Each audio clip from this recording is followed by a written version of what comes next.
ఓరుగల్లు వాసుల ఇలవేల్పు శ్రీ భద్రకాళి అమ్మవారి ఆలయంలో శాకంబరి ఉత్సవాలు అత్యంత వైభవపేతంగా జరుగుతున్నాయి.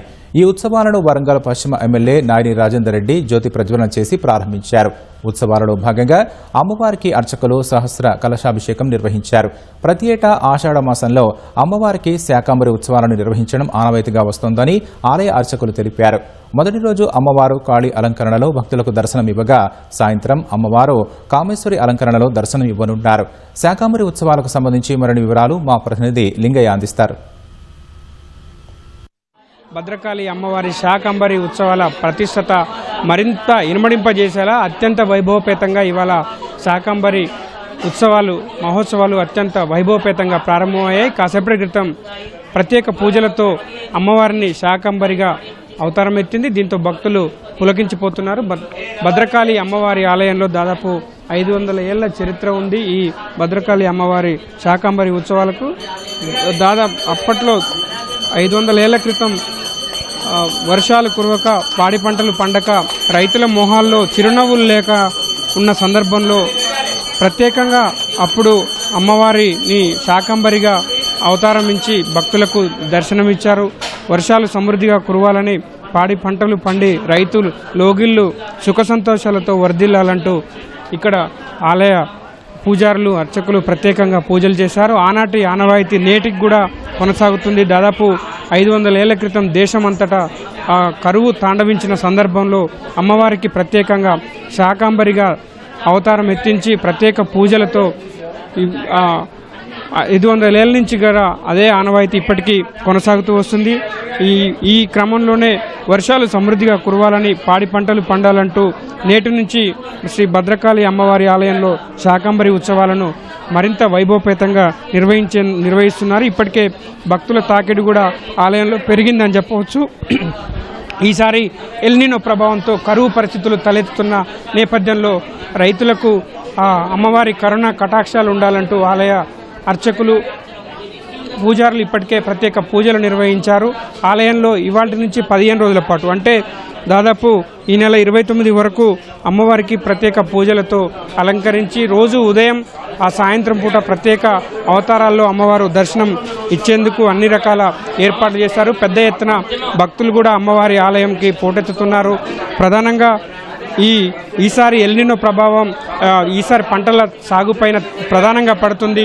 ఈ నేపథ్యంలోనే ఇప్పుడు పెద్ద ఎత్తున మహిళలు అదేవిధంగా భక్తులు పెద్ద ఎత్తున తరలి వచ్చి అమ్మవారిని దర్శించుకుంటున్నారు. ప్రస్తుతం ఆలయ అర్చకులు పూజారి గారితో మాట్లాడదాం, దీని విశిష్టత తెలుసుకుందాం. ప్రధానంగా 500 సంవత్సరాల నుంచి కూడా ఈ ఆనవాయితీని కొనసాగిస్తున్నారు. ఈసారి ప్రత్యేకంగా ఎల్నినో ప్రభావం ఉంది.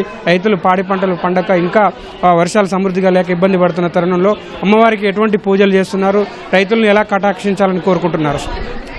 భద్రకాళి శరణం మమ. కరువు అనేది ఈనాటిది కాదు, మధ్యలో సరే పాపము ఎక్కువైనప్పుడు భగవంతుడి యొక్క అనుగ్రహం దూరమైనప్పుడు కరువు సంభవిస్తుంది. మొట్టమొదట మనకు కావలసినది ఏమిటి? సూరిష్టి అయిన వర్షం కావాలి. మరి వర్షాలు నానాటికి తగ్గిపోతున్నాయి అని అమ్మవారికి ఇవాళ సహస్ర కలశముల చేత, అష్టోత్తర ఘటముల చేత, చతుర్వేద పారాయణాలు జరిపించి వరుణ జపము చేసి అమ్మ మొదలు మాకు వర్షాలను కురిపించు తల్లి, ఈ ఎలినో ప్రభావం నుంచి గట్టెక్కించు, తర్వాత చక్కటి పంటలను నువ్వు ఎట్లాగూ అందజేస్తావు అని ఈ సంవత్సరము మీరు అన్నట్టుగా కరువును మనం చూస్తున్నాము. ఇలాగే ఉంటే ఇంకా వచ్చే సంవత్సరము మనం తట్టుకోలేము. కాబట్టి అమ్మ నీ దయను కురిపించు అని శాస్త్రానుసారంగా అనేక మంది విద్యార్థులు మీరు చూశారు. దాదాపు 60 మంది విద్యార్థులు పాఠశాలలు అందరూ ఇటు అర్చకులు, చతుర్వేద పారాయణలు చేసేవారు అందరినీ కూడా ఇవాళ ఆలయంలో నింపడం జరిగినది. ప్రధానంగా సహస్ర కలశాభిషేకం కూడా నిర్వహిస్తున్నారు కదా, దాని ప్రత్యేకత ఏంది? ఈ 15 రోజుల పాటు ఎటువంటి పూజలు అమ్మవారికి అందించబోతున్నారు? మొట్టమొదటి సహస్ర కలశ మొదలు 100 కలశములతోటి ఇవాళ సహస్రము అంటే 1000 ఘటముల చేత అమ్మవారికి అభిషేకము, అష్టోత్తరములో కలశముల ఘటం ఇంకా పెద్ద ఘటముల చేత కుంభవృష్టి కురిపించాలి అని గంగా జలములను తీసుకొచ్చి అమ్మవారి మీద అభిషేకం చేయడం జరిగినది. నవరాత్రులు అంటే 9 రోజులు అనుకుంటాము, అయితే భద్రకాళిలో మాత్రం 15 రోజులు జరుగుతాయి. పాడ్యం నుంచి పౌర్ణమి వరకు 15 తిథులలో ఒక్కొక్క దేవత ఉంటుంది. ఆ దేవత అనుగ్రహం కలగజేసుకొని ఆమెను తృప్తిపరిచి తర్వాత ఇంకో దేవతను, ఈ విధంగా 15 దేవతలను షోడశి క్రమం అనుసరిస్తారు. కామేశ్వరి, భగమాలి, నిత్యక్లిన, బేరుండగా అష్టసిద్ధులను వీళ్ళు అందజేస్తారు.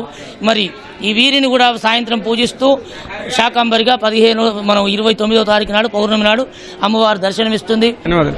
ఇది దాదాపు 500 సంవత్సరాల నుంచి వస్తున్న ఆనవాయితీని ఇప్పటికి కూడా ఆలయ అధికారులు కావచ్చు, వేద పండితులు, పూజారులు, అర్చకులు అత్యంత వైభవపేతంగా ఈ శాకంబరి మహోత్సవాలను అయితే నిర్వహిస్తున్నారు. మొత్తం పెద్ద ఎత్తున భక్తుల తాకిడి కూడా ఇవాళ ఉదయం నుంచి కూడా భక్తులు భద్రకాళి అమ్మవారి ఆలయానికైతే పోటెత్తున్న సందర్భం కనిపిస్తుంది. ఇవాళ సహస్ర కలశాభిషేకం నిర్వహిస్తున్నారు. మొత్తం 1000 కలశాలతో ప్రత్యేక పూజలు అర్చనలు ఇప్పటికే పూర్తి చేశారు. వేద పండితుల ఆధ్వర్యంలో అదేవిధంగా వేద పారాయణం నేర్చుకుంటున్న విద్యార్థి లోకం అదేవిధంగా పెద్ద ఎత్తున భక్తులు పోటెత్తి ఈ సహస్ర కలశాభిషేకంలో ఉత్సాహంగా పాల్గొన్నారు. దీంతో భద్రకాళి అమ్మవారి ఆలయంలో ఎటు చూసినా కూడా సందడి వాతావరణం అయితే మనకు స్పష్టంగా కనిపిస్తుంది. ఎల్నినో ప్రభావంతో పెద్ద ఎత్తున ఈసారి పంటల సాగు ఉండాల్సినప్పటికీ కూడా ఎక్కడ కూడా పంటల సాగు లేకపోవడం, ఎల్నినో ప్రభావం ప్రధానంగా ఉమ్మడి వరంగల్ జిల్లాపై ఎక్కువగా ఉండడం, అదేవిధంగా రాష్ట్రం పైన కూడా ఎక్కువగా ఉండడంతో ప్రత్యేకంగా ఈసారి శాకంబరి అమ్మవారి ఉత్సవాలకు పెద్ద ఎత్తున భక్తజనం కూడా పోటెత్తుతుంది. అమ్మ కరుణించాలి, వర్షాలు సమృద్ధిగా కురిపించాలి, పాడి పంటలతో తెలంగాణ రాష్ట్రం వర్ధిల్లాలని చెప్పి అటు భక్తలోకం కోరుకుంటుంది. ఇంతే వైభవపేతంగా కూడా శాకంబరి అమ్మవారి ఉత్సవాలు అయితే వైభవపేతంగా కొనసాగుతున్నాయి. 29వ తేదీన ఈ శాకంబరి అమ్మవారి మహోత్సవాలు ముగింపు పలికే విధంగా ఆలయ అధికారులు అదేవిధంగా పూజారులు అర్చకులు ప్రత్యేకంగా ఏర్పాట్లు చేస్తున్న పరిస్థితి. ఎటు చూసినా కూడా భద్రకాళి అమ్మవారి ఆలయంలో భక్తజన సందడి అయితే కనిపిస్తున్న పరిస్థితులు ఉన్నాయి. Over to studio.